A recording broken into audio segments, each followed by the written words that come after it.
वर्षों से भारत की जमीन पर सीना ताने खड़ा मुगल साम्राज्य अब घुटनों पर आ चुका था। दूसरी तरफ मराठाओं का भगवा परचम बुलंदी पर लहरा रहा था। पेशवा बाजीराव के नेतृत्व में राजपूताना, मालवा और गुजरात के राजा सभी मराठाओं के साथ आ मिले थे। ऐसे में मराठाओं के लगातार आक्रमणों ने मुगल बादशाहों की हालत बदतर कर दी थी। उत्तर भारत के अधिकांश इलाके जहां पहले मुगलों का शासन था, वहां भी अब मराठाओं का कब्जा हो चुका था। 1758 में पेशवा बाजीराव के पुत्र बालाजी बाजीराव ने पंजाब पर विजय प्राप्त कर मराठा साम्राज्य को एक और तोहफा दिया। लेकिन इससे जितनी उनकी वाहवाही हुई, उनके शत्रुओं की संख्या में भी उतनी ही बढ़ोतरी हुई। इस बार उनका सीधा सामना अफगान नवाब अहमद शाह अब्दाली के साथ था। 10 जनवरी 1760 को अहमद शाह अब्दाली ने मराठा सेनापति दत्ताजी की हत्या कर दिल्ली को अपने कब्जे में ले लिया था। इस खबर को सुनकर उस समय के पेशवा बालाजी राव ने अब्दाली से लोहा लेने के लिए अपने चचेरे भाई सदाशिव भाऊ के नेतृत्व में सेना भेजी। इस सेना ने पहले युद्ध में तो दिल्ली को अब्दाली के चंगुल से आजाद करवा लिया, लेकिन यह जीत उनके लिए एक जश्न का मौका नहीं बन पाई। जीत मिलने के कुछ ही समय बाद भरतपुर के शासक सूरजमल ने मराठाओं का साथ छोड़ दिया। इतना ही नहीं, अवध के उस समय के नवाब शुजा-उद-दौला भी अब्दाली के साथ जा मिला और इस वजह से दिल्ली को जीतने के कई महीने बाद तक मराठे वहां से निकल नहीं पा रहे थे, जिसकी वजह से खाने पीने की सामग्री और धन का अभाव होने लगा। दिल्ली से बाहर निकल उन्होंने कुंजापुरा की चौकी को भी अपने कब्जे में ले लिया, जिससे अब्दाली बौखला गया। अब्दाली ने दोबारा कुंजापुरा पर हमला किया और उसे अपने कब्जे में ले लिया। उस समय पानीपत और आसपास के इलाकों में भयंकर अकाल पड़ा था, जिसका असर मराठाओं पर पड़ रहा था। बदतर हालतों के बावजूद उन्होंने सबसे पहले अब्दाली से बात करने की कोशिश की, लेकिन उनका ये प्रयास असफल रहा। नतीजन उन्हें अंत में युद्ध ही करना पड़ा। मराठाओं द्वारा अहमद शाह अब्दाली के खिलाफ जंग का ऐलान किया जाना इतिहास में एक निर्णायक घटना बन गई। मराठाओं ने न केवल अब्दाली को पराजित करने की योजना बनाई थी, बल्कि उन्होंने बंगाल जाकर बढ़ती जा रही ब्रिटिश ताकतों को रोकने का भी मन बना लिया था। और अगर ऐसा संभव हो पाता तो शायद ब्रिटिश साम्राज्य का अंत उसके उदय से पहले ही संभव था। 14 जनवरी 1761 को मकर संक्रांति के दिन पानीपत के मैदान में दोनों सेनाएं आमने सामने आई। उसके बाद रण में शुरू हुआ मौत का तांडव। इब्राहिम गर्दी की विशेष बंदूकें और तोपों ने रणभूमि में हाहाकार मचा रखा था। ऐसा प्रतीत हो रहा था कि मराठा आज नया इतिहास लिखेंगे, लेकिन शाम होते होते युद्ध की स्थिति पूरी तरह से बदल चुकी थी। दोनों पक्षों के लगभग 40,000 सैनिक मर चुके थे। पेशवा के पुत्र भाऊ विश्वासराव, जसवंत राव पवार और तुकोजी सिंधिया सहित कितने योद्धा वीर गति को प्राप्त हो गए। इस युद्ध के विनाश का अनुमान आप इसी बात से लगा सकते हैं कि महाराष्ट्र का कोई भी ऐसा परिवार नहीं था जिसका कम से कम एक सगा संबंधी इस युद्ध में न मारा गया हो।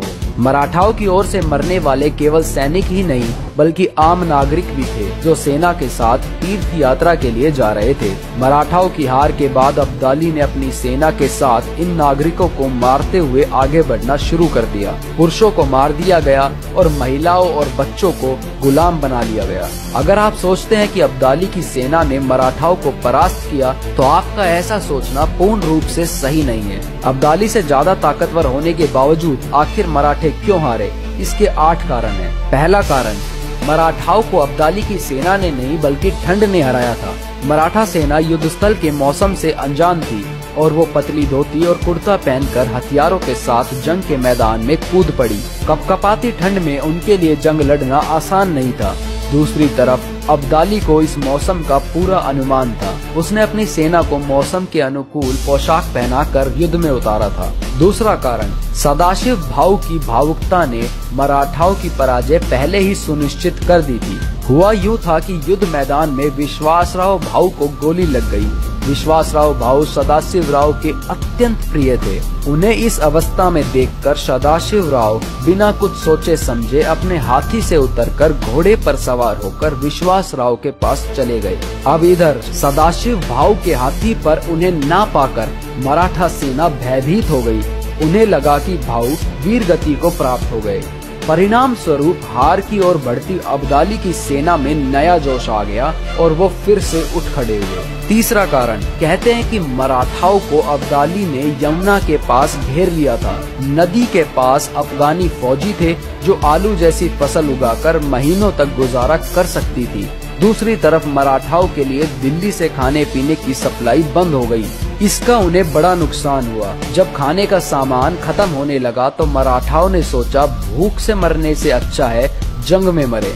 चौथा कारण, इतिहासकार कहते हैं कि मराठे लड़ाका युद्ध की रणनीति पर एकमत नहीं थे। होलकर और सिंधिया गुरिल्ला युद्ध करना चाहते थे तो दूसरी तरफ मराठाओं के कुछ सरदार जैसे बाहूजी और इब्राहिम खान गर्दी युद्ध में आर्टिलरी के खासे इस्तेमाल के पक्ष में थे। इसी गलफत में सेना रही और आखिरकार जंग हारनी पड़ी। पांचवा कारण, मराठे हर तरफ सफलता के झंडे गाड़ रहे थे। लगातार जीत की वजह से उन्होंने शासन तंत्र का ख्याल नहीं रखा। जहाँ जहाँ उन्होंने जो राज्य जीते वहाँ अव्यवस्था ही फैली रही। लूट खसोट बढ़ गई और ऐसे में जब मराठे पानीपत की जंग लड़ने के लिए निकले तो उन्हें अपने शासन तंत्र की वजह से आम जनता का कभी भी समर्थन नहीं मिला। छठा कारण, अफगानिस्तान का अहमद शाह अब्दाली केवल लुटेरा ही नहीं, एक कूटनीतिक शासक भी था। कई हिंदू मुस्लिम शासकों के साथ उसके मित्रता के संबंध थे। अब्दाली ने भारत पर आक्रमण किया तो उसका सामना न ही भारत के मुगलों ने किया और न ही किसी और ने। सातवां कारण, मराठाओं को परिवार को साथ लाने का फैसला भारी पड़ा। मराठाओं को अपनी जीत पर पूरा विश्वास था। उन्होंने सोचा था कि अब्दाली को हराकर वे मकर संक्रांति पर कुरुक्षेत्र के ब्रह्मा सरोवर पर स्नान करेंगे। इसके लिए वे महिलाओं और बच्चों को भी साथ ले आए। जंग में जब वे हर तरफ से घिर गए तो महिलाओं और बच्चों को संभालने में उनकी आधी फौज लग गई। इसका नतीजा यह हुआ कि उन्हें बुरी तरह से हार का सामना करना पड़ा। आठवां कारण, मराठाओं ने किसी का साथ नहीं लिया और किसी ने दिया भी नहीं। मराठाओं के शत्रुओं ने भी इस लड़ाई में अपना अवसर देखा। ये वो शत्रु थे जो सीधे सीधे मराठाओं से टकरा तो नहीं सकते थे, लेकिन इन्होंने सोचा कि अगर अफगानी नवाब अब्दाली जीतता है तो वो वापस लौट जाएगा, लेकिन अगर मराठे जीतते हैं तो वो उन पर राज करेंगे। इसलिए कुछ राजाओं ने अब्दाली का साथ दिया। इतिहासकारों का कहना है कि मराठाओं ने कुछ राजाओं का साथ लेने से भी इनकार कर दिया। उन्हें आत्मविश्वास था कि वे अकेले ही जंग जीत जाएंगे। इन दो बड़े कारणों की वजह से तीसरी जंग भी पानीपत हार गया। यहाँ तक कि पेशवा के भाई व बेटे भी मारे गए। इस युद्ध के बाद अफगानी सेना पूरे उत्तर भारत पर प्रभावी हो गई और मराठा, जो कि पहले उत्तर भारत की कमान संभाले हुए थे, बिल्कुल कमजोर होते चले गए। अहमद शाह अब्दाली के नेतृत्व में अफगान सेना और सदाशिव भाऊ के नेतृत्व में मराठाओं के बीच हुई इस जंग में इतना खून बहा था जिसका अंदाजा भी कोई नहीं लगा सकता। जिस जगह पर यह युद्ध हुआ था उस जगह पर एक आम का पेड़ था। कहा जाता है कि इस युद्ध के दौरान धरती पर इतना ज्यादा खून बहा कि वह पेड़ उसी खून से सींच गया। इसकी वजह से उस पर उगने वाले आम पीले नहीं बल्कि काले रंग के होते थे। इस युद्ध में एक दिन में तकरीबन 40,000 योद्धा मारे गए, जो किसी भी सामान्य युद्ध से मरने वाले योद्धाओं की संख्या से बहुत अधिक थे। भारत की दुर्गति का हमेशा से ही यही कारण रहा है। यहाँ राजाओं और बादशाहों ने अपना अपना फायदा सोचा और बाहरी दुश्मनों को पनाह दी। इससे अलग अगर शुरुआत से ही हम एकजुट होकर लड़ते तो शायद आज हमारा देश सबसे शक्तिशाली होता। दौर कोई भी हो, लेकिन हमारे देश पर राजनीति हमेशा हावी रही है। पानीपत की लड़ाई और उसके परिणाम से हम यह निष्कर्ष तो निकाल ही सकते हैं। 18वीं सदी की शुरुआत हो चुकी थी। औरंगजेब की मृत्यु के बाद वर्षों से भारत की जमीन पर सीना ताने खड़ा मुगल साम्राज्य अब घुटनों पर आ चुका था। दूसरी तरफ मराठाओं का भगवा परचम बुलंदी पर लहरा रहा था। पेशवा बाजीराव के नेतृत्व में राजपूताना, मालवा और गुजरात के राजा सभी मराठाओं के साथ आ मिले थे। ऐसे में मराठाओं के लगातार आक्रमणों ने मुगल बादशाहों की हालत बदतर कर दी थी। उत्तर भारत के अधिकांश इलाके जहां पहले मुगलों का शासन था, वहां भी अब मराठाओं का कब्जा हो चुका था। 1758 में पेशवा बाजीराव के पुत्र बालाजी बाजीराव ने पंजाब पर विजय प्राप्त कर मराठा साम्राज्य को एक और तोहफा दिया। लेकिन इससे जितनी उनकी वाहवाही हुई, उनके शत्रुओं की संख्या में भी उतनी ही बढ़ोतरी हुई। इस बार उनका सीधा सामना अफगान नवाब अहमद शाह अब्दाली के साथ था। 10 जनवरी 1760 को अहमद शाह अब्दाली ने मराठा सेनापति दत्ता उदय से पहले ही संभव था। 14 जनवरी 1761 को मकर संक्रांति के दिन पानीपत के मैदान में दोनों सेनाएं आमने सामने आई। उसके बाद रण में शुरू हुआ मौत का तांडव। इब्राहिम गर्दी की विशेष बंदूकें और तोपों ने रणभूमि में हाहाकार मचा रखा था। ऐसा प्रतीत हो रहा था कि मराठा आज नया इतिहास लिखेंगे, लेकिन शाम होते होते युद्ध की स्थिति पूरी तरह से बदल चुकी थी। दोनों पक्षों के लगभग 40,000 सैनिक मर चुके थे। पेशवा के पुत्र भाऊ विश्वासराव, जसवंतराव पवार और तुकोजी सिंधिया सहित कितने योद्धा वीर गति को प्राप्त हो गए। इस युद्ध के विनाश का अनुमान आप इसी बात से लगा सकते हैं कि महाराष्ट्र का कोई भी ऐसा परिवार नहीं था जिसका कम से कम एक सगा संबंधी इस युद्ध में न मारा गया हो। मराठाओं की ओर से मरने वाले केवल सैनिक ही नहीं बल्कि आम नागरिक भी थे, जो सेना के साथ तीर्थ यात्रा के लिए जा रहे थे। मराठाओं की हार के बाद अब्दाली ने अपनी सेना के साथ इन नागरिकों को मारते हुए आगे बढ़ना शुरू कर दिया। पुरुषों को मार दिया गया और महिलाओं और बच्चों को गुलाम बना लिया गया। अगर आप सोचते हैं कि अब्दाली की सेना ने मराठाओं को परास्त किया, तो आपका ऐसा सोचना पूर्ण रूप से सही नहीं है। अब्दाली से ज्यादा ताकतवर होने के बावजूद आखिर मराठे क्यों हारे? इसके 8 कारण हैं। पहला कारण, मराठाओं को अब्दाली की सेना ने नहीं बल्कि ठंड ने हराया था। मराठा सेना युद्धस्थल के मौसम से अनजान थी और वो पतली धोती और कुर्ता पहनकर हथियारों के साथ जंग के मैदान में कूद पड़ी। कपकपाती ठंड में उनके लिए जंग लड़ना आसान नहीं था। दूसरी तरफ अब्दाली को इस मौसम का पूरा अनुमान था। उसने अपनी सेना को मौसम के अनुकूल पोशाक पहनाकर युद्ध में उतारा था। दूसरा कारण, सदाशिव भाऊ की भावुकता ने मराठाओं की पराजय पहले ही सुनिश्चित कर दी थी। हुआ यूं था कि युद्ध मैदान में विश्वासराव भाऊ को गोली लग गई। विश्वासराव भाऊ सदाशिव राव के अत्यंत प्रिय थे। उन्हें इस अवस्था में देखकर सदाशिव राव बिना कुछ सोचे समझे अपने हाथी से उतरकर घोड़े पर सवार होकर विश्वासराव के पास चले गए। अब इधर सदाशिव भाऊ के हाथी पर उन्हें ना पाकर मराठा सेना भयभीत हो गई। उन्हें लगा कि भाऊ वीर गति को प्राप्त हो गए। परिणाम स्वरूप हार की ओर बढ़ती अब्दाली की सेना में मंत्र की वजह से आम जनता का कभी भी समर्थन नहीं मिला। छठा कारण, अफगानिस्तान का अहमद शाह अब्दाली केवल लुटेरा ही नहीं, एक कूटनीतिक शासक भी था। कई हिंदू मुस्लिम शासकों के साथ उसके मित्रता के संबंध थे। अब्दाली ने भारत पर आक्रमण किया तो उसका सामना न ही भारत के मुगलों ने किया और न ही किसी और ने। सातवां कारण, मराठाओं को परिवार को साथ लाने का फैसला भारी पड़ा। मराठाओं को अपनी जीत पर पूरा विश्वास था। उन्होंने सोचा था कि अब्दाली को हराकर वे मकर संक्रांति पर कुरुक्षेत्र के ब्रह्मा सरोवर पर स्नान करेंगे। इसके लिए वे महिलाओं और बच्चों को भी साथ ले आए। जंग में जब वे हर तरफ से घिर गए तो महिलाओं और बच्चों को संभालने में उनकी आधी फौज लग गई। इसका नतीजा यह हुआ कि उन्हें बुरी तरह से हार का सामना करना पड़ा। आठवां कारण, मराठाओं ने किसी का साथ नहीं लिया और किसी ने दिया भी नहीं। मराठाओं के शत्रुओं ने भी इस लड़ाई में अपना अवसर देखा। ये वो शत्रु थे जो सीधे सीधे मराठाओं से टकरा तो नहीं सकते थे, लेकिन इन्होंने सोचा कि अगर अफगानी नवाब अब्दाली जीतता है तो वो वापस लौट जाएगा, लेकिन अगर मराठे जीतते हैं तो वो उन पर राज करेंगे। इसलिए कुछ राजाओं ने अब्दाली का साथ दिया।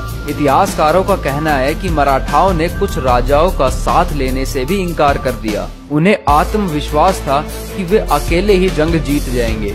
इन दो बड़े कारणों की वजह से तीसरी जंग भी पानीपत हार गया। यहाँ तक कि पेशवा के भाई व बेटे भी मारे गए। इस युद्ध के बाद अफगानी सेना पूरे उत्तर भारत पर प्रभावी हो गई और मराठा, जो कि पहले उत्तर भारत की कमान संभाले हुए थे, बिल्कुल कमजोर होते चले गए। अहमद शाह अब्दाली के नेतृत्व में अफगान सेना और सदाशिव भाऊ के नेतृत्व में मराठाओं के बीच हुई इस जंग में इतना खून बहा था जिसका अंदाजा भी कोई नहीं लगा सकता। जिस जगह पर यह युद्ध हुआ था उस जगह पर एक आम का पेड़ था।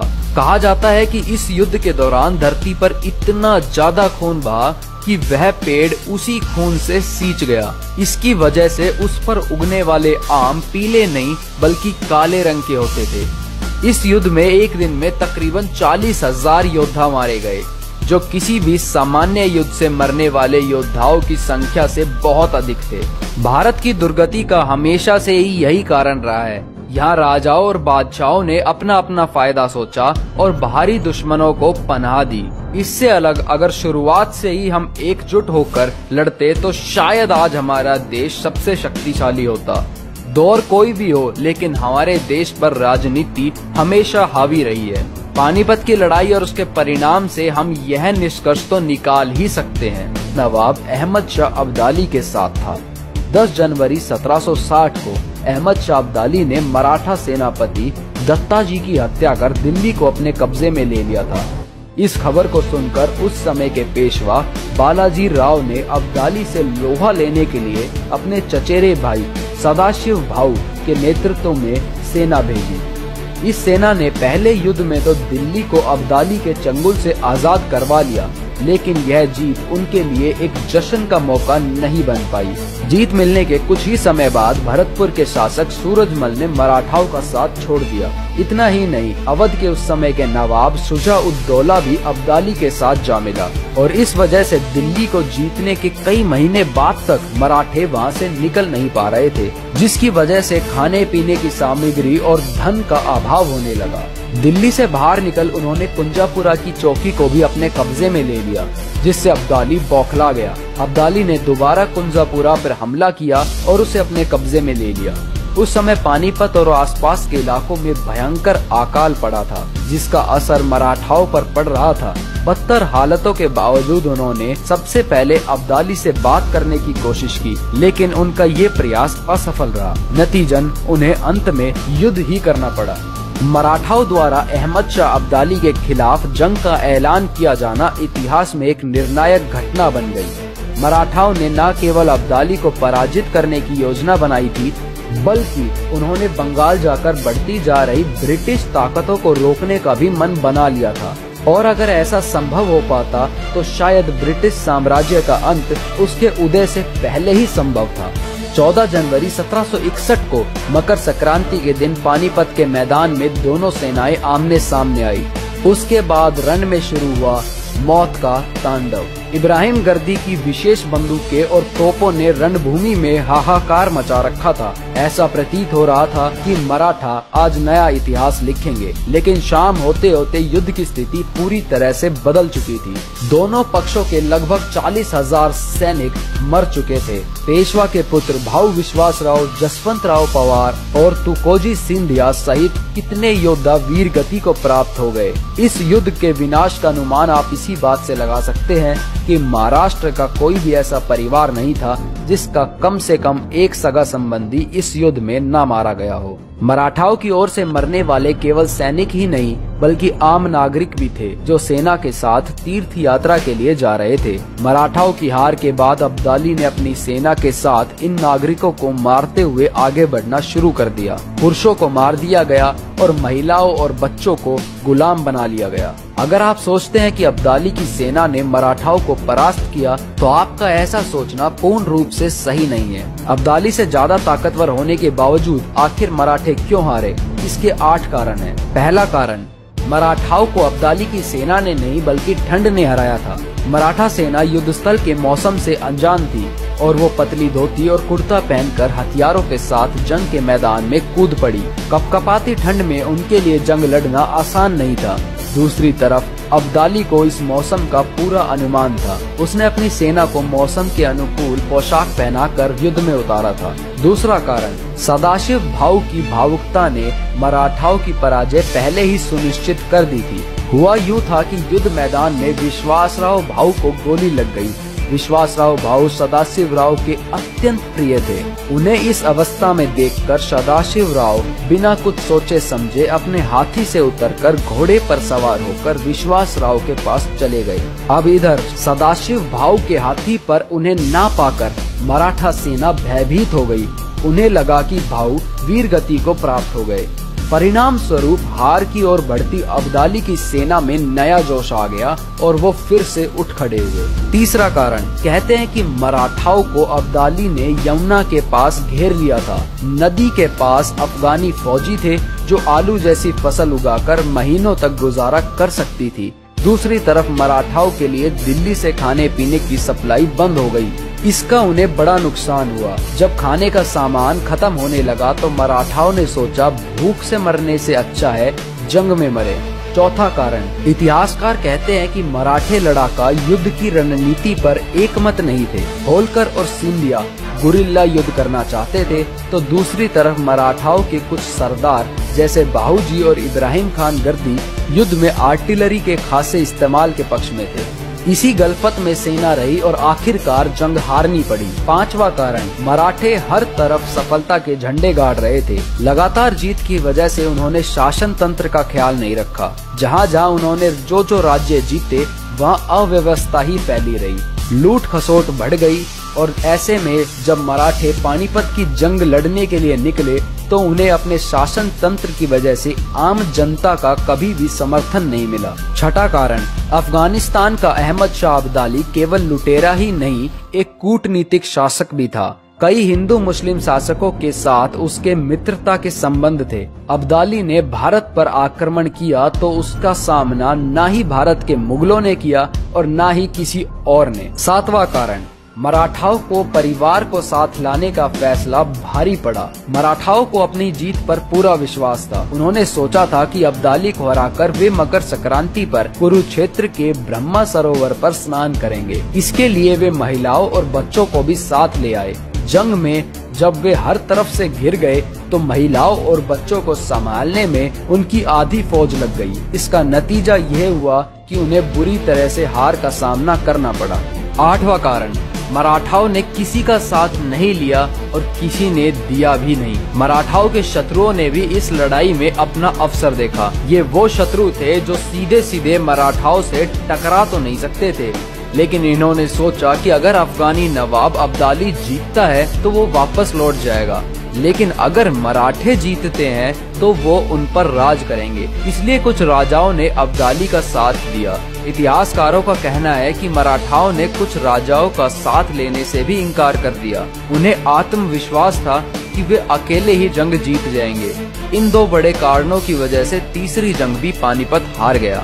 यहाँ तक कि पेशवा के भाई व बेटे भी मारे गए। इस युद्ध के बाद अफगानी सेना पूरे उत्तर भारत पर प्रभावी हो गई और मराठा, जो कि पहले उत्तर भारत की कमान संभाले हुए थे, बिल्कुल कमजोर होते चले गए। अहमद शाह अब्दाली के नेतृत्व में अफगान सेना और सदाशिव भाऊ के नेतृत्व में मराठाओं के बीच हुई इस जंग में इतना खून बहा था जिसका अंदाजा भी कोई नहीं लगा सकता। जिस जगह पर यह युद्ध हुआ था उस जगह पर एक आम का पेड़ था। कहा जाता है कि इस युद्ध के दौरान धरती पर इतना ज्यादा खून बहा कि वह पेड़ उसी खून से सींच गया। इसकी वजह से उस पर उगने वाले आम पीले नहीं बल्कि काले रंग के होते थे। इस युद्ध में एक दिन में तकरीबन 40,000 योद्धा मारे गए, जो किसी भी सामान्य युद्ध से मरने वाले योद्धाओं की संख्या से बहुत अधिक थे। भारत की दुर्गति का हमेशा से ही यही कारण रहा है। यहाँ राजाओं और बादशाहों ने अपना अपना फायदा सोचा और बाहरी दुश्मनों को पनाह दी। इससे अलग अगर शुरुआत से ही हम एकजुट होकर लड़ते तो शायद आज हमारा देश सबसे शक्तिशाली होता। दौर कोई भी हो, लेकिन हमारे देश पर राजनीति हमेशा हावी रही है। पानीपत की लड़ाई और उसके परिणाम से हम यह निष्कर्ष तो निकाल ही सकते हैं